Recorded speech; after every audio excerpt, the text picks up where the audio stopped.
Oh, it's so heavy.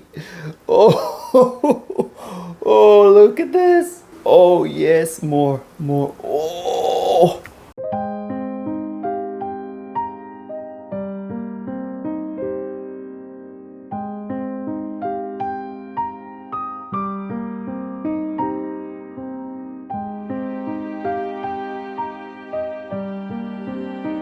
Annyeonghaseyo from Korea. Welcome to the next matchup.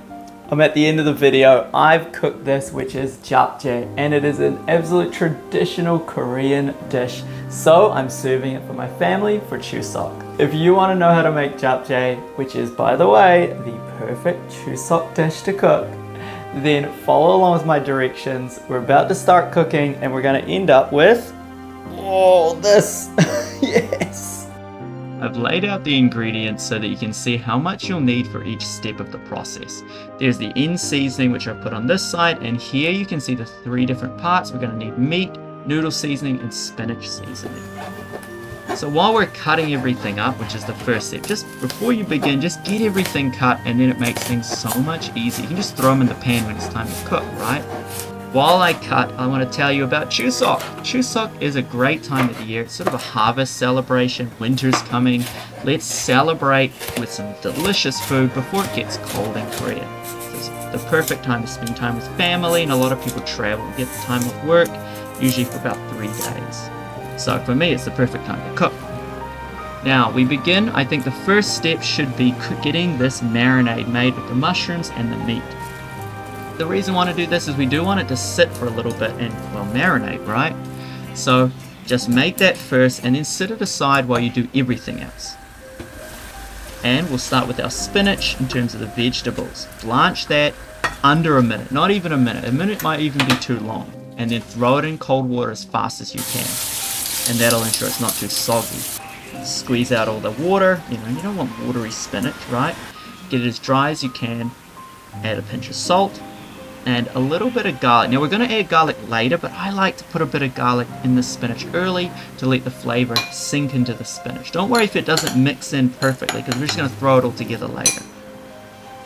Now we're going to cook these one by one in the same pan. First we start with our onions. They're the whiter ones, so they're not going to stain the pan, because you're not going to have time necessarily to wipe everything down. You can if you want. Then we'll get in our carrots with the orange color. Slow the cooking. Finally, we've got these delicious red capsicums or bell pepper, and you're only cooking it for, once again, under a minute on high. Now we can put in the meat. Now the reason, if you put in the meat early, if you do that before you do the vegetables, you'll find the vegetables will get sort of a little bit of that meat stain, that soy sauce sort of color to them. We don't want that. We want to keep that vibrancy. Now we've got my delicious glass of noodles, and they're boiling away. You cook those for about 4 to 5 minutes, the usual sort of time for noodles. And I add in the seasoning now. I don't do it later because I'm actually going to season again. But what I've found is with this dish, doing this now and getting sort of the sugar and the soy sauce into the noodles, it does add a little bit of extra flavor to your noodles.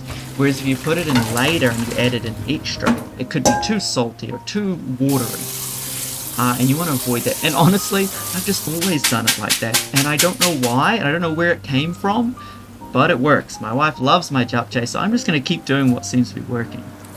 Now we add everything together. Obviously, I cool down those noodles so they're nice and cold. And yeah, we just mix it all up. Now here's where I said earlier, we're going to season the whole thing. So you could just season your noodles separately, but like I said, I already did that with the water. So the noodles have a little bit of flavor, and now we're going to flavor everything. And only add a little bit of garlic, because once again, we added garlic to our spinach.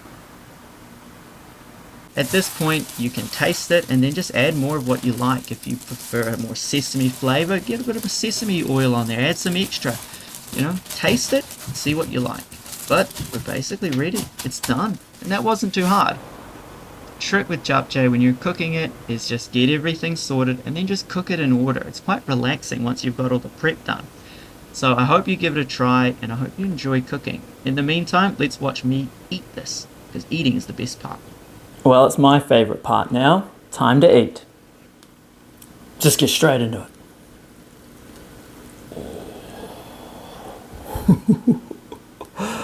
Oh, I love it. Okay.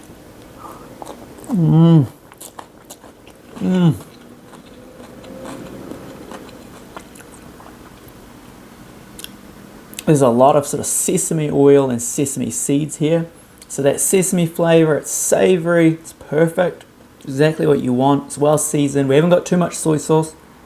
Sometimes when I make this in the past, I do put too much soy and it ends up being a little bit too salty, but this one's good. This one's okay. When you get to those mushrooms with the beef, you can't go wrong. That's so good. That actually has probably the most sort of soy flavor since we marinated it. So every time you bite into one of those, you just get this real sort of sweet, savory kick. It's just so good. All right, I'm gonna eat this. I gotta get this. I wanna eat this. So I'm gonna leave you guys. Thanks for watching the video. I post a new Korean dish pretty much every week, if not twice a week. So check out those videos. If you like the video, hit the like. Think about subscribing if you're enjoying this type of thing. Who knows what I'll be cooking next week. But in the meantime, get out there, cook some delicious food yourself, and have a great day. And for those of you in Korea or celebrating overseas, happy Chuseok for you and your family. Thanks. 안녕히 계세요. It's too good.